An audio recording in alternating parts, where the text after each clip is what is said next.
defense. What do you think about that first half, though, even though it was a tricky start? Yeah, I mean, it was.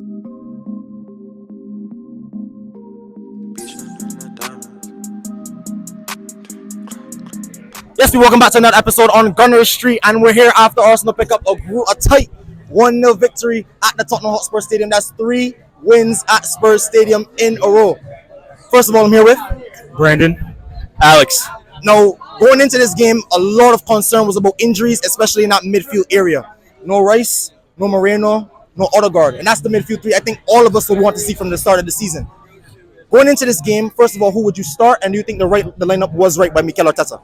I think I would have started the game exactly how it was. I saw a lot of people saying Ethan Nwaneri started in the game. I think that's a lot. 17 years old is very, very young. So this was really the only way we could start, in my opinion, honestly. What do you think about the lineup, and what would you have gone with? Yeah, no, I love the lineup. You know, it made sense to go a little more conservative. I know I DM'd you. It was like Ethan Nwaneri, goal and assist hat trick. I think it was a hat trick. yeah, but in all reality, super happy with it, and I love the subs that came on later as well. 1,000%. I think going into the game, I know it was a tricky start in the first half. We didn't really create too much clear-cut chances, but I'm not worried about that because I knew ultimately we would get chances against the Spurs team, and we will put them away. But I want to talk on any specific players you guys thought stood out for you. For me, I thought it was Jurrien Timber. That's my man of the match. Outstanding player. Even from a yellow card, his physicality, the way he won every duel, the way he was on it on every single challenge, he was up for this game. Who stood out for you if it was other than Jurrien Timber? For me, I was going to say Timber right away. We knew what Timber was about since the beginning of last season.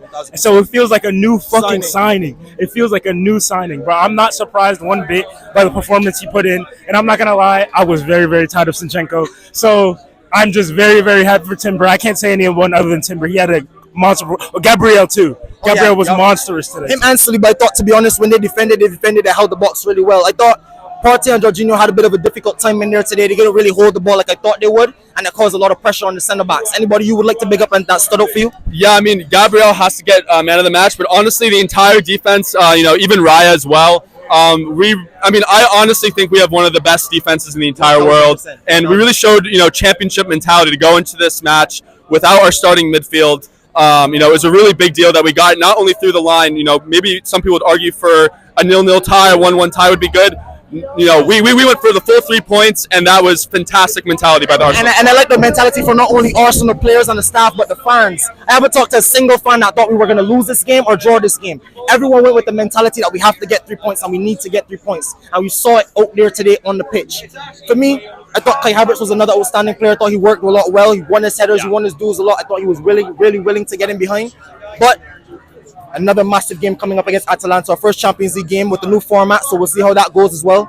Any expectations, any lineup changes you'd make going into that game? Because I know we're going to have Rice back, I know we're going to have a few others back. What would you like to see going into the next game against Atalanta and then against Man City at the weekend? I don't know. I feel like our squad, suddenly it just became thinner immediately. Yes. We sold a couple players. Couple players got injured. All of a sudden, the squad felt super thin. So the fact that we had these suspensions and we still got the 3 points, we can plug these players back in, and some people can get a rest. So yeah, just maybe throw Rice in there, maybe sub out Jorginho, and then maybe start Sterling or something else, for example. But otherwise, yeah, not too much different than today. Would you make any changes to the Atalanta game? I know Rice will be back as well, but did Jorginho and Partey impress? Who will keep their spot in the team with Odegaard again, with Trossard starting at number 10? What do you think? I think for Atalanta, maybe let's stay conservative. That seems to be Arteta's theory behind it all. I'd love to see more from our subs as well. I was actually quite pleased with how, especially Ethan was playing today. Shows so much intelligence for a 17, 18-year-old. So I'd love to see more of our subs. Yeah, composure as well. So let's just raise our ceiling a little more, get more passes on target, more shots on target. And from there, I think, the best is yet to come for our team. Yeah. 1,000%. And we're going into a big one next week, ladies and gentlemen. But thank you. We'll preview that when the time is ready. Thank you guys for watching another episode on Gunner Street, and I'll catch you guys next.